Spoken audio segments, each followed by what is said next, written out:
Hey nerds, today we're unboxing this SH Figuarts Yamato figure. Let's get him out of the box.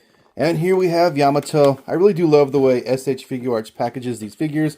I have to admit that initially I was not even really that interested in this figure, but the more I watched the anime, the more I really decided that gotta have him in the collection. So let's get him out of this box finally. Let's see, I cut the tape on the side already. Let's see right here, look at this. Now on the back of the packaging, check this out right here. He actually comes with his own stand. Let's cut this off, there's tape holding it on. No big deal, right? Cut this off. There we go, we have his own stand. Let's get the figure out of the packaging now. Alright, it comes off nice and easy. So let's run through Yamato's accessories, starting with this weapon. Pretty nice detail on this considering it's all one color. Interesting thing here on the end, this actually comes off so that you can slide it through Yamato's hands, get the hand wherever you want on the end of the rod, and you just pop this back on. Pretty nice touch there from SH Figuarts. So Yamato comes with 13 different hands, not 13 pairs, just 13 hands. But check this out right here. We have the small kind of opening for holding the weapon. So then we have the mid-size opened hands for holding the rod farther up.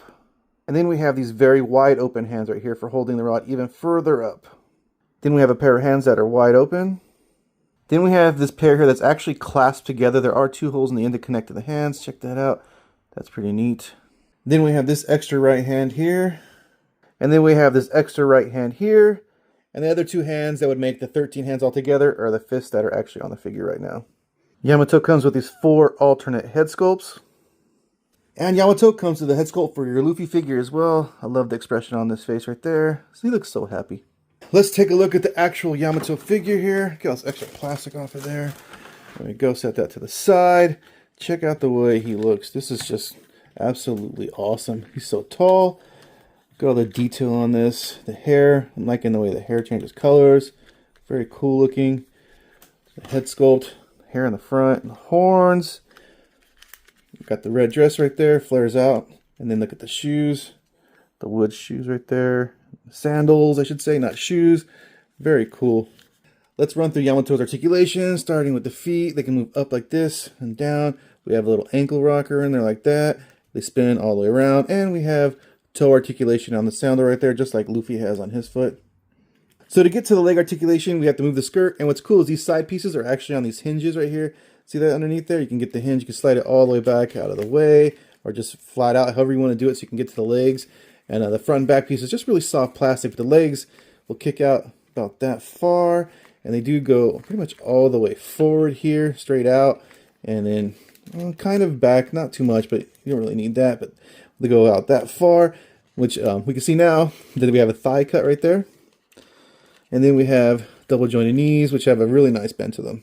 And then, of course, you can put this all back the way it was. No big deal. They slide back in. I wish they kind of maybe connected in a little bit better there so that they didn't just kind of like float around, but it's not horrible. And just so you know, there is a replacement cloth skirt you can buy for Yamato. I'm not going to do it, but there is one out there if you need it. You don't need it for articulation. It would be purely for aesthetic purposes. But you can get one if you really want to. They're on eBay for like about 35 bucks. So let's check out Yamato's back real quick. And I forget what these are called, but they are articulated. See this? They rotate. There's a joint in there on both sides, and they kind of like swing back like this.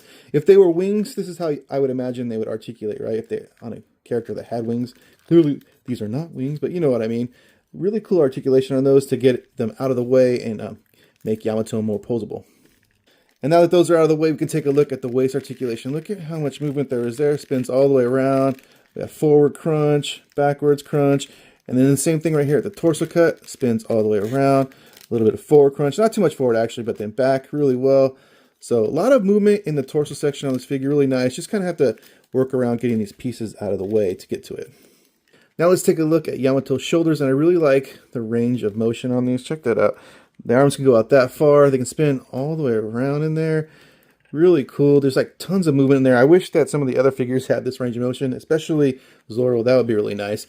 We have the bicep cup right here. Mine's a little bit like tight on there, but it does rotate in there.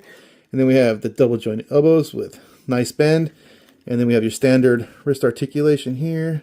Up and down. They spin all the way around right there. And then you can spin that around as well too. So let's look at Yamato's head articulation, and there's a lot going on here. The neck moves forward, backwards like that, and it moves around to the left and right. We get like that. And then the head can lean left and right. It also spins all the way around to the left and right. And to look back, we have a nice joint right here in the hair. Lift the hair up, and then the head can look up even farther, looks down about that far. And we have a secondary joint in the hair as well, right here, spins, and it goes up and down. And I've noticed that this joint right here on the head pops off really easy on mine, but it obviously just goes right back together. Let's put that there, pop that in, and you know, we're all good, but it does pop off pretty easy, unfortunately. Something you should be aware of when you're messing with Yamato's head. Let's get the faceplate off so I can show you right here. That comes off and the faceplate comes off. If you look at the way this is connected right here, most of the heads on these figures, the pin actually goes straight up to the head. So if you wanted to remove the head from the body, you'd lift straight up. But you can see the pin on this one, it actually goes into the back of the head, not the middle. So if you wanted to pull it off, you need to tilt your head forward to get that pin going straight up and down. Now, I don't think it's really made to come off, but if you're going to pull like straight up like this, you might just break the whole thing in there, and you don't want to do that. So just be careful. Don't just go yanking off the head. You might actually do some damage to your figure. And I've noticed mine is like, this is like really stiff in there. I don't really like the way it's putting a lot of pressure on that joint in the back just to turn the head. But yeah, and there goes the hair. But you see what I mean. Yeah, it's a little bit annoying, but I think it'll be okay. Hopefully, right? If anyone else has the same issue with their neck not wanting to necessarily spin that well, please drop it in the comments and let me know. So there you go, nerds. That's the SH Figuarts One Piece Yamato figure in all his glory. Let me know what you think in the comments.